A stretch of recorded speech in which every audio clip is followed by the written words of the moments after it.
When we think of ancient Egypt, our minds usually jump to pyramids, pharaohs, and golden tombs. But what if the greatest treasure of all wasn't gold, but a book? A single book said to hold the very blueprint of the universe. Well, today, that's exactly what we're diving into, the legendary Book of Thoth. I mean, just take a second and really think about that. One book that could teach you how to talk to animals, that could let you literally see the gods, that could give you mastery over life and death itself. It sounds completely made up, right? Straight out of a Hollywood movie. Well, for the ancient Egyptians, this was no fantasy. They believed in a very real collection of sacred texts written by a god known as the Book of Thoth. So you have to ask, what kind of mind-blowing, forbidden knowledge was supposedly locked away inside? All right, so let's get into the good stuff. What was actually supposed to be in this forbidden book? Well, according to the legends, it was nothing less than a complete guide to existence. The book was said to hold incredible power, mostly through two main spells. The first one, it would let you understand the language of every single animal. But the second one, wow, that was even more profound. It would let a mortal actually perceive the gods. And on top of that, the book was said to hold all the secrets of magic, of nature, of the cosmos itself. It was the ultimate key to all of hidden knowledge. Now, to really understand the book, you have to understand its author. And this wasn't written by some wise mortal or powerful king. Nope. Its source was the divine mind of Thoth, who was basically the Egyptian god of intelligence itself. See, Thoth wasn't just a god, he was like the cosmic head librarian, the ultimate divine intellectual. He was credited with inventing writing itself, which earned him the title Lord of the Sacred Word. He was the patron of scribes, the keepers of all records and knowledge. But his job description was huge. He was also the god of the moon, regulating the stars and the seasons, and a deity of science, medicine, and seriously powerful magic. So the main point is, if anyone was going to write a book containing all knowledge, it had to be this guy. He was literally the embodiment of divine intelligence. And what's really cool is that Thoth's two main forms perfectly capture the different sides of his nature. As the ibis-headed man, he's the meticulous scribe, representing organized, accessible knowledge. But as the dog-headed baboon, he embodies the mysterious knowledge of magic and the hidden cycles of the universe. Together, they represent the full spectrum of intelligence, the known and the unknown.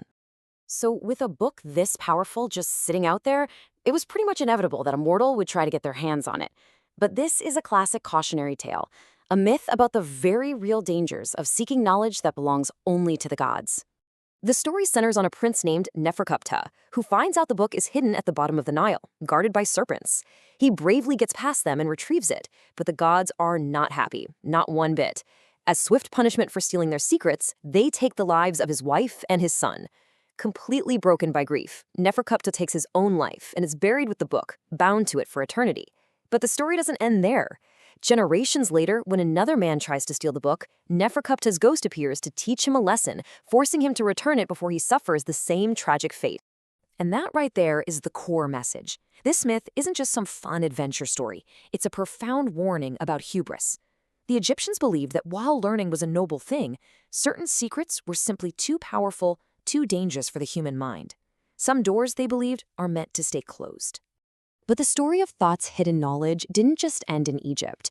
As cultures began to merge, this powerful idea evolved, traveled across the Mediterranean, and found a whole new life that would end up shaping Western thought for centuries. The key to this whole transformation is a concept called syncretism. It's a fancy word, but the idea is pretty simple. It's what happens when two cultures meet, and instead of one just replacing the other, they blend. They see parallels in their gods and stories and create something new from the combined parts. So, when the Greeks arrived in Egypt, they immediately saw parallels between their god Hermes and the Egyptian god Thoth. And you can see why, right? Thoth was the divine scribe who invented writing, Hermes was the messenger of the gods. Thoth was a master of magic, Hermes was a guide for souls. They were seen as two sides of the same coin, both responsible for transmitting sacred information. And the fusion of these two gods created a new, legendary figure, Hermes Trismegistus, or Hermes the Thrice Greatest. He wasn't just a god anymore, but a mythical ancient sage, a human teacher who had all the wisdom of Thoth and Hermes combined. His teachings form the basis of a powerful philosophical tradition known as Hermetism, which became obsessed with unlocking the secrets of the cosmos. So this ancient lineage of hidden knowledge, stretching all the way from Thoth to Hermes Trismegistus, has left some surprisingly real marks on our world, influencing our language and even some of our biggest ideas. Ever use the phrase hermetically sealed? Well, it comes directly from the followers of Hermes. Alchemists, who saw themselves as practitioners of the Hermetic art, needed to create perfect, airtight seals for their experiments. So, a hermetic seal was one worthy of Hermes himself, perfectly closed, protecting all the secrets inside. But the influence went so much deeper. During the Renaissance, thinkers who were rediscovering these ancient texts became captivated by this idea. They developed a concept called Prisca Theologia, or ancient theology, the belief that a single, pure wisdom was given to humanity at the beginning of time. They were searching for a universal truth, and they believed the writings of Hermes Trismegistus were one of its purest sources. The quest for Thoth's knowledge had been reborn. And that quest is still alive and well today, woven into the very fabric of our pop culture. From video games where the Book of Thoth is a powerful relic, to anime, novels, and television shows, the idea of a single source of forbidden, world-altering knowledge continues to absolutely fascinate us. The doomed quest of Prince Neferkoptah is retold in 1,000 different ways. So it leaves us with this thought. The ancients sought the Book of Thoth to understand the gods and the universe. Today we chase the secrets of the human genome, the mysteries of dark matter, the code of artificial intelligence.